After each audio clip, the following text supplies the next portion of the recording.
T Anuradha Vinod మిల్కి teacher గారు వచ్చి story చెప్పాలి.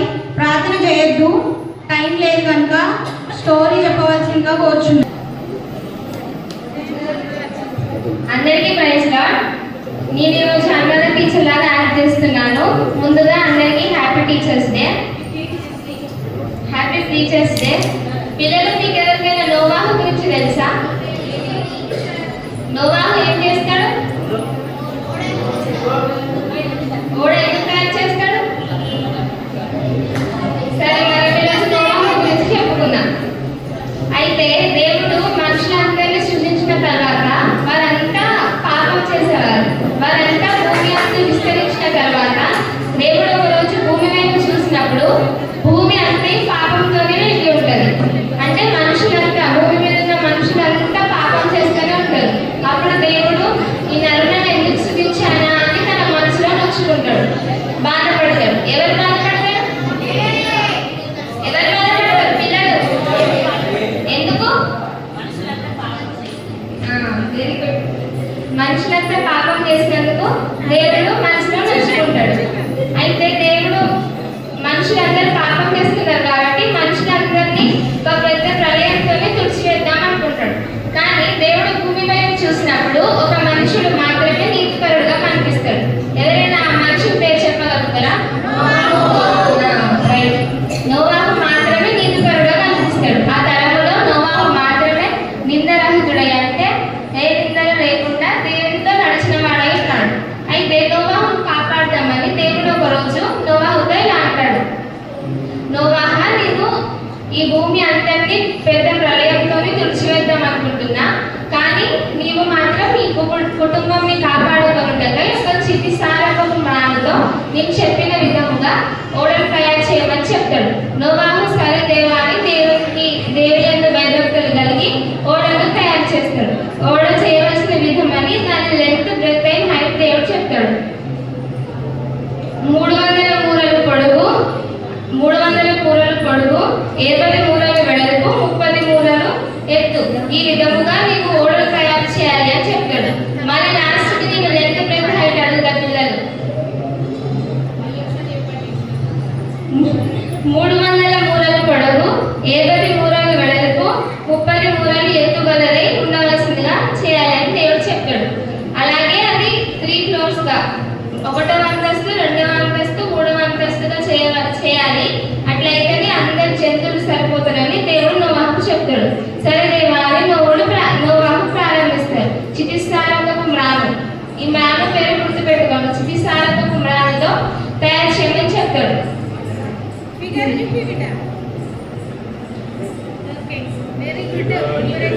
చితిసారకపు మ్రానుతో చేయమని చెప్తాడు.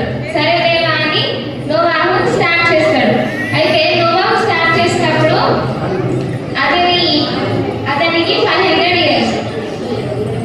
500 ఇయర్స్ దేవుడు చెప్పిన లెన్స్ తోటే నోవాహు సేమ్ అట్లనే తయారు చేస్తాడు. అయితే నోవాహు తయారు చేసేటప్పుడు మనుషులందరూ ఎందుకు ఇంత పెద్ద ఓడ, ప్రళయం నిజంగా వస్తుందా అని నోవాహును ఎంతని చేసేవారు. కానీ నోవాహు అవేం పట్టించుకోకుండా దేవుడి కోసం, దేవుడి యొక్క భయభక్తులు కలిగి ఓడను తయారు చేస్తాడు. అయితే దేవుడు నోవాహుతో జంతువుల వాటి జాతి ప్రకారము 2 చొప్పున ప్రతి జంతువును, పక్షిని, అలాగే భూమి మీద ప్రాకు ప్రతి పురుగును కూడా దేవుడు ఓడ దగ్గరికి పంపిస్తా, మీతో పాటు వారిని కూడా ఎక్కించాలి దేవుడు అని దేవుడు ఆజ్ఞాపిస్తాడు. సరే అని నోవాహు తయారు చేస్తాడు. తయారు చేసినప్పటికీ జలప్రలయం వచ్చినప్పుడు నోవాహు వయసు 600 ఇయర్స్, అంటే దాదాపు 100 ఇయర్స్, 120 ఇయర్స్ నోవాహు ప్రజలకు బోధిస్తాడు. కానీ వారు ఎవరు పట్టించుకోకుండా నోవాహును ఎగతాళి చేస్తారు. అయితే ఇంకా దేవుడు కోపంతోనే జలప్రలయం రప్పిస్తారు. ఇప్పుడు నోవాహు దేవునికి ఇష్టం కదా, నీతిపరుడు కదా, అందుకే నోవాహును కాపాడటపై దేవుడు నోవాహును, అతని భార్యను, అతని 3 కుమారులను, అతని కోడళ్లను ఓడలోకి వెళ్ళమని ఆజ్ఞాపిస్తాడు. సరే అని నోవాహు వెళ్తారు. వారితో పాటు నోవాహు జంతువులను లోపలికి పంపిస్తాడు. ప్రతి జంతువును వాటి జాతి చొప్పున 2 చొప్పున దేవుడు లోపలికి పంపిస్తాడు. అది పంపించిన తర్వాత దేవుడు ఓడ తలుపులను గట్టిగా పిలుస్తాడు. ఇంకా వాటర్ లోపలికి రాకుండా వారెవరికి భయపడకుండా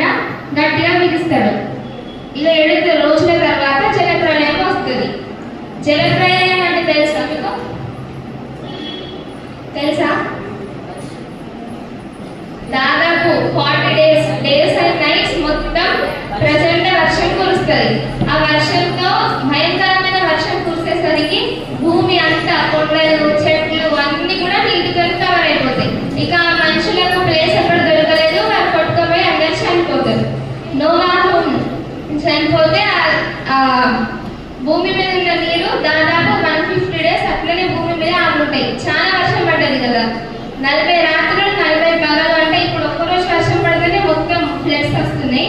అట్లాంటిది 40 డేస్ అండ్ నైట్స్ పడితే భూమి అంతా నిండి ఉంటుంది. అట్లా 150 డేస్ భూమి మీదనే వాటర్ అన్నీ ఉంటాయి. ఉంటే 150 డేస్ తర్వాత నీరు ఉన్నాయా లేదా అని తెలుసుకోవడానికి నోవాహు ముందుగా ఒక కాకిని కిటికీ నుంచి పంపిస్తాడు. ఆ కాకి మళ్ళీ నోవాహు దగ్గర తిరిగి రాదు. సరే అని మళ్ళీ ఒక నల్ల పావురాన్ని నోవాహు పంపిస్తాడు. అది దాని అలకాలం నిలుపుటకు కూడా స్థలం లేక మొత్తం వాటర్తో నిండి ఉంటుంది కాబట్టి అది మళ్ళీ నోవాహు దగ్గరికి తిరిగి వస్తుంది. మళ్ళీ ఒక 1 వీక్ డేస్ తర్వాత మళ్ళీ అదే పావురాన్ని పంపిస్తాడు. ఇప్పుడు అది త్రుంచబడిన ఒలివ చెట్టును దాని నోట్లో పెట్టుకొని వస్తుంది. అంటే ఒలివ చెట్టు ఆకును దాని నోట్లో పెట్టుకొని వస్తుంది. అప్పుడు నోవాహుకు అర్థమవుతుంది, సరే భూమి మీద వాటర్ నిండిపోయాయి అని అర్థమవుతుంది. అప్పుడు నోవాహు మళ్ళీ ఒక 1 వీక్ డేస్ తర్వాత మళ్ళీ పావురాన్ని పంపిస్తే తిరిగి రాదు. దేవుడు బయటికి రమ్మని తలుపులు తీసి ఆజ్ఞాపించగా నోవాహు అతని కుమారుడు అతని కుటుంబం మొత్తం చంద్రులతో పాటు బయటికి వస్తుంది. అప్పుడు దేవుడు నోవాహు సంతానాన్ని ఈ భూమి మీద ఫలించి అభివృద్ధి పొందమని ఆశీర్వదిస్తాడు.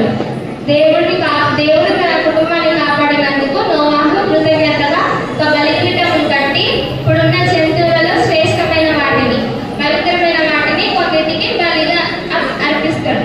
దేవుడు సంతోషించి ఆశీర్వదించమని ఆశీర్వదిస్తాడు, అభివృద్ధి పొందమని ఆశీర్వదిస్తాడు. ఇక భూమి పైన ఎప్పటికీ కూడా నేను జలప్రలయాన్ని తప్పించను, నరులను ఇంకెప్పటికీ కూడా శపించను అని చెప్పి దేవుడు ప్రామిస్ చేస్తాడు. ఆ ప్రామిస్ కి గుర్తుగా 2 మేఘముల మధ్యలో ధనస్సుని పెడతాడు. అంటే 2 క్లౌడ్స్ మధ్యలో రేణువుని పెడతాడు. అది ఇప్పటికీ కూడా సైన్ ఆఫ్ ప్రామిస్ గా పిల్లబడుతుంది. ఎందుకంటే మన దేవుడు నిజమైన దేవుడు అని కూడా ఒక రుజువు. అప్పుడు చేసిన నిబంధన ఇంకా ఇప్పటికీ మనకు గుర్తు తెస్తుంది రేణువు. ఈ మోరల్ ఆఫ్ ద స్టోరీ ఏంటంటే, ఎవరు ఏదో అన్నారని మనం దేవుని యొక్క భయభక్తులను విడిచిపెట్టకూడదు. మనుషుల దృష్టిలో కాదు, దేవుని దృష్టిలో మనం నోవాహులాగా నీతిపరులుగా ఉండాలి. పిల్లల స్టోరీ అర్థమైందా?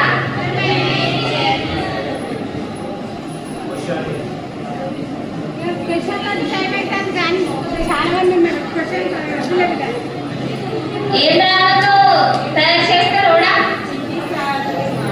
పిల్లలు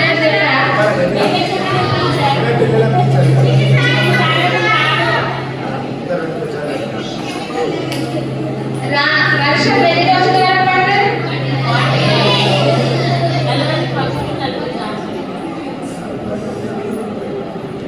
భూమిలో వాటర్ ఎన్ని రోజులు కట్టెలు నిలిచి ఉంటుంది? Very good.